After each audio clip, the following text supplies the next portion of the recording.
हैं जिसने सच में लोगों का दिल दहला दिया था। एक भयानक एक अकाल यानी फेमाइन आया था। भुखमरी इस पूरे क्षेत्र में आई थी। ताश के अकाल के पीछे बहुत सारे कारण थे। हाँ, आने वाली बाढ़ और साइक्लोन सारे लोगों के जीवन को अस्त व्यस्त यानी तहस नहस कर दिया था। हेलो दोस्तों, मैं नितेश भैया एक बार फिर से आप सभी लोगों का स्वागत करता हूं आपके अपने YouTube चैनल BSC ज्ञान पर। दोस्तों, आप लोगों ने भारत के इतिहास में बहुत सारी ऐसी घटनाएं पढ़ी होंगी जिसके कारण आपका दिल दहल गया होगा और आपने विभिन्न क्लासेस में विभिन्न घटनाओं के बारे में और विभिन्न आंदोलन के बारे में भी जरूर पढ़ा ही होगा। लेकिन आज के इस वीडियो में हम लोग भारत के इतिहास से जुड़े और उपनिवेशिक काल के उस घटना के बारे में जानकारी आज प्राप्त करने वाले हैं, बात करने वाले हैं जिसने सच में लोगों का दिल दहला दिया था और ब्रिटिश सरकार का जो असली रूप है कि वो लोग भारत को लूटने के लिए कितना गिर सकते थे, इसके बारे में आज के वीडियो में हम लोग चर्चा करने जा रहे हैं। उस घटना को भले ही आज हमें स्कूल में कॉलेजों में पढ़ाया ना जाता हो, हम उस घटना को आजादी के बाद बहुत से लोग आज उस घटना को आजादी के बाद भूल चुके हों, लेकिन वो घटना एक ऐसी घटना थी जो ये दर्शाता है कि हमारे पूर्वजों ने, हमारे लोगों ने हमें आजादी दिलाने के लिए कितना कुछ सहा था और कितनी मुश्किलों से हमें ये आजादी प्राप्त हुआ था। तो आइए इस बारे में आज चर्चा शुरू करते हैं।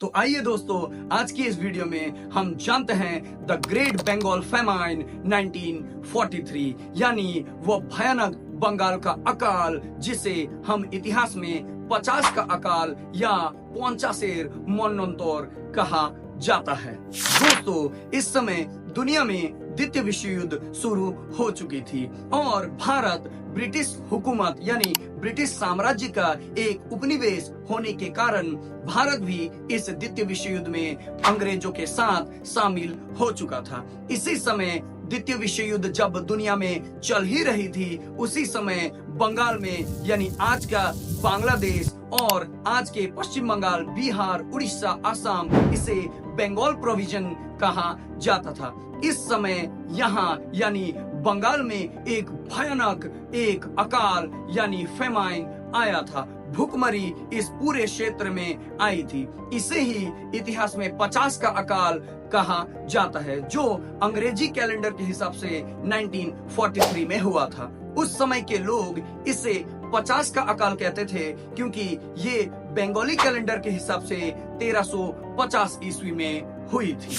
दोस्तों, इस 50 के अकाल के पीछे बहुत सारे कारण थे। आइए तो बंगाल में हुए इस 50 के अकाल यानी द ग्रेट बंगाल फेमाइन के कुछ कारणों के बारे में चर्चा करते हैं। 1943 में हुए 50 के अकाल के पीछे पहला और सबसे महत्वपूर्ण कारण था जलवायु परिवर्तन। यानी इस समय यानी 1943 से पहले से ही बंगाल में एक अजीब सा वेदर यानी एक अजीब सा जलवायु था। यहाँ ना समय पर बारिश हो रही थी, ना समय पर मानसून चेंज हो रहा था। इसीलिए बंगाल में यहाँ पर इस पूरे बंगाल के क्षेत्र में उत्पादन में भारी कमी देखी गई थी। यानी बंगाल में पहले से ही यानी पहले के कुछ सालों से ही फसलों का यानी अनाज का उत्पादन बहुत कम ही हो रहा था। ऊपर से जलवायु के लगातार इरेगुलर यानी जलवायु के परिवर्तन होते रहने से बारिश ठीक से न होने के कारण इस समय तक बंगाल में फसल बहुत ही कम थी और 1943 आते आते तो पूरे बंगाल में अकाल का सिचुएशन यानी भुखमरी की सिचुएशन चली आई थी। बंगाल के अकाल के पीछे दूसरा सबसे महत्वपूर्ण कारण था यहाँ आने वाली बाढ़ और साइक्लोन। जब 1943 में या उससे पहले के सालों में बंगाल के हालत ऑलरेडी बहुत खराब थी, अनाज का उत्पादन ऑलरेडी बहुत कम हो रहा था, तभी बंगाल में मूसलाधार बारिश शुरू हो गई। ये बारिश इतनी अधिक थी कि बचा खुचा जितना जो फसल था वो भी इस बारिश के कारण और बारिश से आए बाढ़ के कारण ये सारी फसल बर्बाद हो गई। वहीं इसी समय बंगाल में एक भयानक साइक्लोन यानी एक भयानक चक्रवात भी आया था, जिसने बंगाल के सारे फसलों को, सारे लोगों के जीवन को अस्त व्यस्त यानी तहस नहस कर दिया था। तो बेमौसम बारिश का आना और बेमौसम चक्रवात का आना भी बंगाल में हुए इस अकाल का एक महत्वपूर्ण कारण थी। स्टूडेंट, बंगाल में हुए इस अकाल के पीछे एक और सबसे महत्वपूर्ण कारण थी आयात यानी इंपोर्ट की कमी। बंगाल में जब भी खाने पीने यानी अनाज की कमी होती थी, तब बंगाल में बर्मा से यानी आज के म्यांमार से चावल, गेहूं आयात यानी इंपोर्ट किया जाता था। यानी बर्मा से बंगाल में सभी चावल, अनाज, गेहूं मंगवाया जाता था। लेकिन जैसा कि आपको पता ही है कि इस समय दुनिया में द्वितीय विश्व युद्ध चल रहा था और अंग्रेज यहाँ पर द्वितीय विश्व युद्ध लड़ रहे थे। तो इस समय एशिया का एक सबसे शक्तिशाली देश जापान भी अंग्रेजों के खिलाफ यानी ब्रिटिश के खिलाफ द्वितीय विश्व युद्ध में लड़ रहा था और बर्मा पर जापान ने कब्जा कर लिया था। इसीलिए इस समय बर्मा से आने वाली जितनी भी सप्लाई थी या जितनी भी अनाज थी वो सभी बंद हो गए थे। यहाँ तक कि अंग्रेजों ने जितने भी किसानों के खेत थे या अनाज के भंडार थे वो भी अंग्रेजों ने आग लगा दिया था या अनाज को नष्ट कर दिया था, ताकि ये सब अनाज जापानियों के हाथ में न लग जाए। तो आयात की कमी और अन्न का जो डिस्ट्रक्शन था, अन्न की जो बर्बादी था, ये भी एक कारण था इस अकाल के पीछे। दोस्तों, इस समय बंगाल की ये जो बुरी हालत शुरू हो चुकी थी, इसके बारे में बंगाल के सभी जमींदार और महाजनों को पहले से ही पता था। इसीलिए इन जमींदार और महाजनों ने रातों रात अपने बाजारों से सभी अनाज और सभी फसलों को गायब कर दिया और अपने गोदामों में छुपा लिया। यानी दोस्तों, इस समय बंगाल के सभी मार्केट्स, सभी बाजारों से सभी अनाज और सभी जरूरत के सामान रातों रात गायब हो चुके थे और जमींदार तथा महाजनों के गोदामों में बंद यानी अंडरग्राउंड कर दिया गया था। इस समय तक लोगों को पता ही नहीं था कि इनके साथ आगे क्या होने वाला है। इसके बाद बंगाल के जमींदार तथा महाजनों ने रातों रात रोजमर्रा के चीजें यानी चावल, दाल, गेहूं, तेल, नमक आदि के दाम 1000 गुना तक पहुंचा दिया। यानी इन सभी चीजों का कालाबाजारी करना यानी ब्लैक मार्केटिंग करना शुरू कर दिया। इन रोजमर्रा के चीजों के दाम इतने बढ़ाए गए कि किसान और गरीब मजदूरों के हाथों से ये सब चीज बाहर चले गए। बंगाल के जमींदार और महाजनों के ब्लैक मार्केटिंग यानी कालाबाजारी के कारण बंगाल की हालत बद से और भी ज्यादा बदतर होने लगी थी। आखिरकार 1943 में ये अकाल बंगाल में अपना प्रभाव जमाना शुरू कर देता है। लाखों लोग भूख से तड़प तड़प कर मर जाते हैं। पूरा गांव ही शमशान में तब्दील हो जाता है। पूरे गांव में ही औरत, बच्चे, मर्द सभी की लाशें बिखरी पड़ी होती है। ये लाशें इतनी अधिक थी कि ऐसा लगता था कि वहाँ किसी बाहरी जाति ने हमला कर दिया हो। यानी लाशों का ढेर गांव में जमा हो गया था। लोग भूख के मारे मिट्टी, घास, कीड़े मकोड़े आदि तक खाने लगे थे और ये सब खाकर अपना पेट का जो भूख है उसे बुझाने का कोशिश कर रहे थे।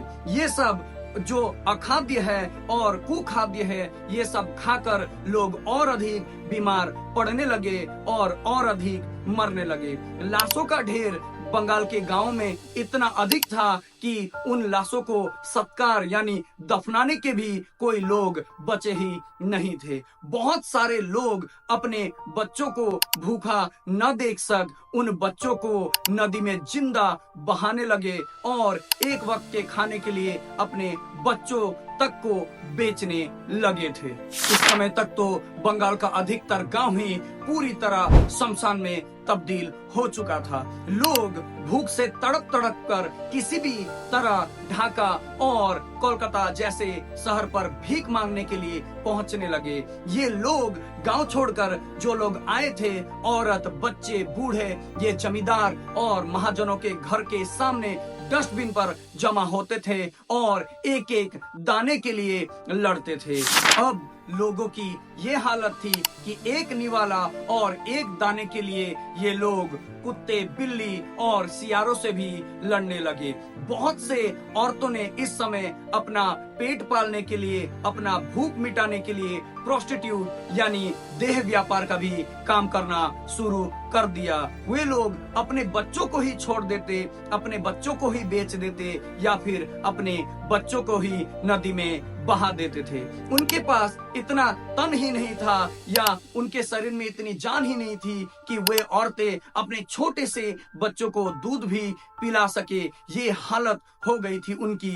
ये हालत इतनी खराब थी कि लोगों की जो हड्डियां थी वो चमड़े को भेद कर बाहर निकलने लगी थी। ये सब जो भीड़ जमींदार महाजनों के घरों के बाहर जो भीड़ जमा थे, उनके जबान पर सिर्फ एक ही बात होती थी कि माँ थोड़ा एक दाना, एक चावल दीजिए।